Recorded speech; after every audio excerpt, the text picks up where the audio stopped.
Notre secours est dans le nom du Seigneur qui a fait le ciel et la terre. Un nouveau chapitre, un nouveau roi. Aujourd'hui, le roi Yotam.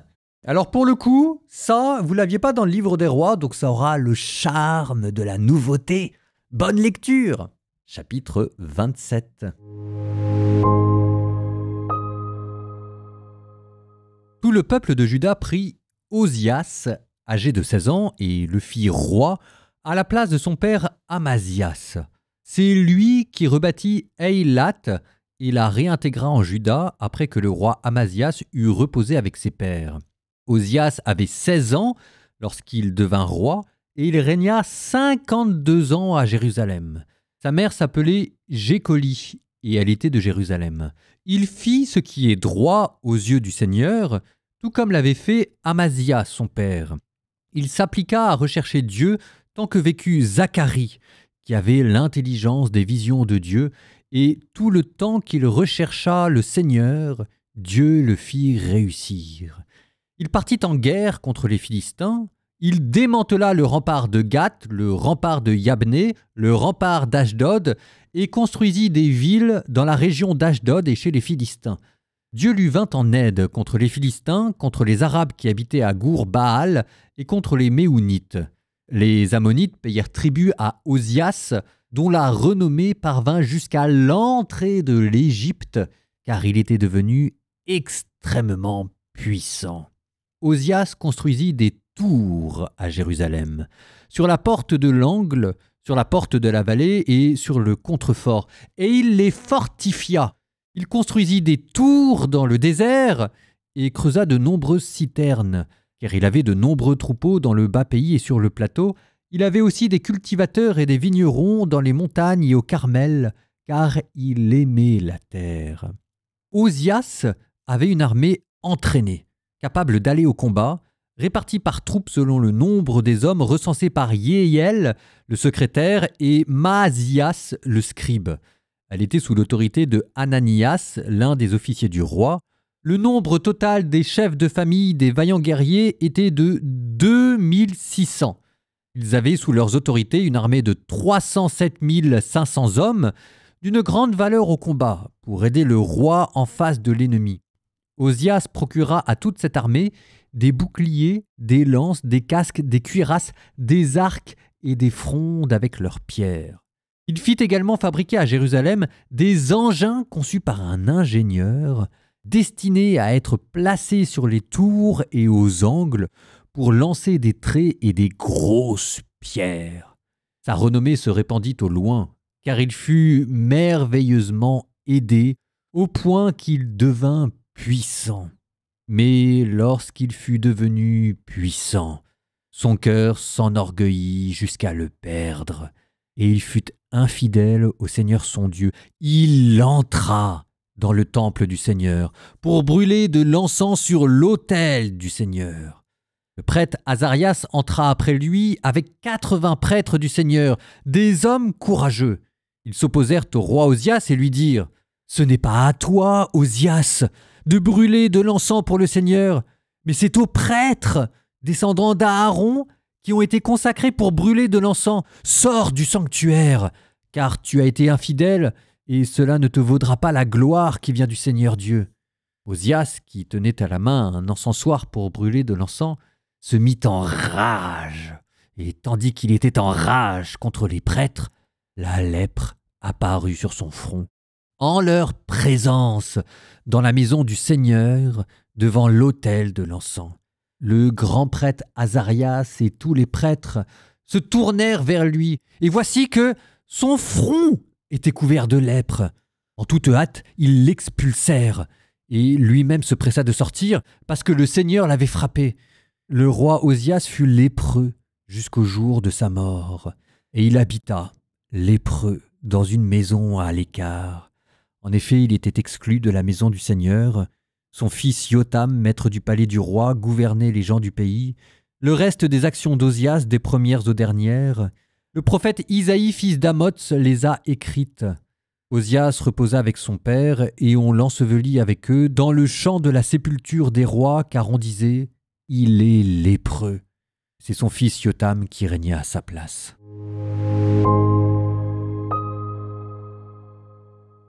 Le roi Osias, d'un nom qui en hébreu signifie Dieu est ma force, et qui commence par suivre la loi de Dieu et qui rebâtit militairement Jérusalem. On vous donne des techniques nouvelles, des armes de guerre, on vous donne des murailles. On sent qu'il y a un effort de modernisation. Je ne sais pas s'il y a une modernisation économique, mais il y a certainement une modernisation militaire. Alors on pourrait repartir du côté de l'archéologie pour voir en quoi l'Assyrie avait permis des nouvelles techniques militaires qui par infusion arrivent dans d'autres pays, ici Israël. On vous parle de nouveaux types de murailles, on vous parle de frondes, on vous parle de nouveaux équipements militaires, on vous parle d'engins de siège. Mais comme souvent dans la Bible, c'est pas forcément ce qui prend le plus de place qui doit attirer notre attention. Et ici, ce qui est censé attirer notre attention, c'est un tout petit verset, je suis sûr que vous êtes passé à côté, mais je vous le redonne. Verset 4, « Il fit ce qui est droit aux yeux du Seigneur, tout comme avait fait Amazias son père. Il s'appliqua à rechercher Dieu tant que vécut Zacharie, qui avait l'intelligence des visions de Dieu. Et tout le temps qu'il rechercha le Seigneur, Dieu le fit réussir. » Et c'est là où, précisément, du livre des rois au livre des chroniques, il y a un déplacement qui prépare la communauté après l'exil. J'arrête pas de vous le redire, mais enfin, ça se trouve à chaque endroit du texte. À travers tout le livre des chroniques, vous avez l'impression que je vous parle de l'histoire ancienne. Pas du tout.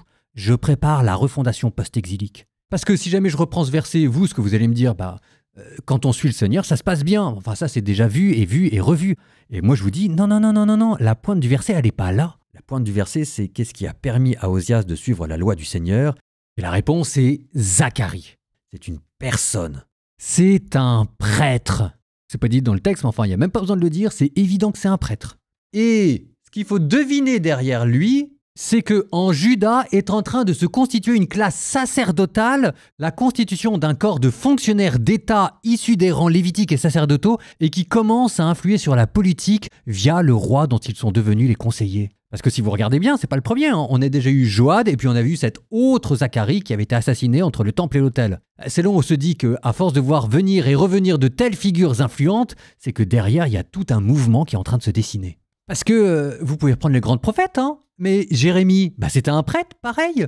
Ézéchiel, alors lui, ce sera pendant l'exil, mais c'est un prêtre aussi. Isaïe, on pense que c'était aussi un fils de prêtre.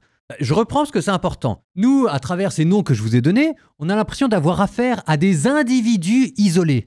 Les prêtres, généralement, on se dit « Oh, les prêtres, c'est pas terrible, il n'y en a pas un pour acheter l'autre. » Ah, de temps en temps, il y a une exception. Il y a un bel individu qui arrive à faire changer les choses. Regardez ce que vous disait le texte d'aujourd'hui. Ce Zacharie, c'était pas du tout une figure isolée. À la fin du chapitre, ils sont carrément 80 prêtres, donc il y avait du nombre derrière lui à venir s'opposer au roi. Et le roi, vous le voyez obéir, grincer des dents, mais obéir quand même. Ces hommes ont suffisamment de pouvoir non seulement pour s'opposer au roi, mais pour faire rentrer le roi dans les rangs.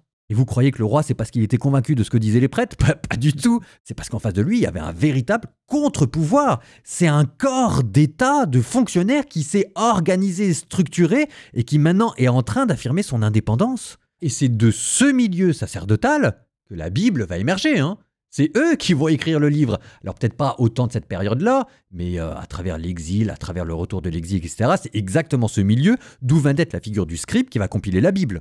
Alors ici, c'est assez curieux parce qu'on a l'impression qu'on est dans une étape intermédiaire. Dans le chapitre là, on vous a dit que ce Zacharie arrivait à interpréter les visions des rois. Donc c'est pas encore un scribe, on vous dit pas qu'il est encore en train de rédiger un livre, mais c'est pas non plus un prophète, c'est quelqu'un qui sait interpréter les visions. C'est une sorte d'étape intermédiaire entre le prophète et le scribe. Alors cette classe de prêtres, en fait, on l'a vu se structurer tout au long du livre des Chroniques. Au début, on vous a montré comment est-ce que David, le roi David, l'avait structuré en 24 classes, comment il leur avait donné des fonctions particulières, celle d'organiser le culte, celle d'offrir des sacrifices. On avait vu un roi qui leur donnait comme mission aussi d'aller enseigner le peuple et de faire de la catéchèse. C'était eux aussi qui gardaient les portes du temple. Garder les portes du temple, c'est un office de sécurité intérieure. La seule chose qui me chagrine un tout petit peu, c'est j'aimerais bien avoir des détails sur leur formation et on ne sait pas du tout quel était leur cursus. Alors on pense qu'il s'agissait d'un apprentissage familial, ce qui veut donc dire aussi que c'était un groupe de familles qui était en train de se constituer en corps d'État. Bon, ça, c'est ce qui plus tard, alors vraiment longtemps plus tard, on n'y est pas encore parce qu'il faudra que tout ça se structure, etc. Mais c'est ce qui vous donnera les Sadducéens. Les grandes familles au temps de Jésus qui à Jérusalem organisaient le culte, ce sont les héritiers de ces premières familles sacerdotales. Sauf que là, dans le livre des rois, il y a autrement plus de grandeur dans ces grandes familles sacerdotales qu'il n'y en aura plus tard du temps des Sadducéens au temps de Jésus. Et donc là, vous les avez vus qui refusaient la collusion entre le pouvoir politique et le pouvoir spirituel. Le roi a certaines tâches, les prêtres en ont d'autres. Un roi n'a pas à offrir d'encens et les vaches seront bien gardées. Ce qui d'ailleurs, parenthèse, nous renvoie au livre du Lévitique. Souvenez-vous, les fils d'Aaron qui étaient morts parce qu'ils avaient offert un feu qu'ils n'avaient pas à offrir. Comme quoi, vous voyez, c'est toujours trouver le bon milieu, parce que parfois on pêche dans le culte en faisant pas assez, en apostasiant, puis parfois on pêche en faisant trop. Osias, ici, il a pris la confiance, il s'est pris pour un prêtre, il s'est cru au-dessus des lois. Et les prêtres affirment ici leur indépendance politique. Et si vous arrivez à affirmer votre indépendance politique, vous arrivez pour le coup à affirmer aussi votre indépendance éditoriale. Ça veut dire que vous réclamez le droit d'avoir vos propres idées, d'avoir vos propres combats, d'avoir votre propre théologie, qui va donc servir de contre-pouvoir à celle du roi. Alors pour l'instant, tout ce que je vous dis là, c'est simplement une analyse politique. La question c'est qu'est-ce qu'en pense Dieu ? Eh bien Dieu, ça lui plaît cette affaire. Et pour féliciter les prêtres, il envoie un miracle. Le roi Osias, paf, lépreux. Évidemment, c'est pas sans vous rappeler le châtiment qui avait frappé Myriam au désert quand elle s'était élevée contre Aaron. Ce qui veut dire qu'à travers les prêtres du temple, Dieu continue de voir les descendants d'Aaron, et que de la même manière qu'il protégeait l'un Aaron, il continue de protéger les autres, les prêtres. Ce qui veut dire en fait que cette évolution vers un empire liturgique, c'est ça ce que Dieu veut, ce qu'il bénit, ce qu'il protège. Et au total, ça vous donne un léger déplacement, mais qui va avoir de plus en plus d'importance, ce qu'on va appeler par la suite la théologie du temple et qui va devenir une véritable théocratie après l'exil. Pour l'instant, on n'en est qu'au début. L'autorité n'est plus seulement confiée au roi, elle commence à glisser vers un autre groupe, les prêtres. Un groupe manifestement en train de grandir en puissance. Proverbe 21, 11, 15.